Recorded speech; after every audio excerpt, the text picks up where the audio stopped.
Payg'ambar sallallohu alayhi va sallamning hadislari bor-ku, kimki kechikirganda, ya'ni shom namozidan keyin har kuni Voqea surasini o'qisa, Alloh taolo uni hargiz kambag'allardan qilmaydi.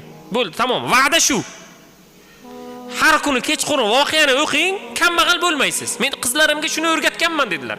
Men xotirjamman dedilar. Masala yo'q, u ham kerak emas, pul ham kerak emas, oltin ham kerak emas, hech narsa kerak emas dedilar. Men qizlarimga Voqeani o'rgatganman. Ya'ni men ularni ilmli qilganman dedilar. Ya'ni Voqea surasini o'qing deyapmiz, hammamiz eshityapmiz. Lekin buni mohiyatini tushunish uchun iymon kerak. Ya'ni halol va haromni odam bilish kerak. Har kuni kechqurun Voqea surasini o'qiydi odamlar, lekin qarzdor. Mohiyatni tushunmaydi-da. Bugun qarzdormiz. Bugun ishimiz yurishmayapti. Aytayapmiz, Voqea surasini o'qing. O'qidim bo'lmayapti. Birodar, bir o'qing siz.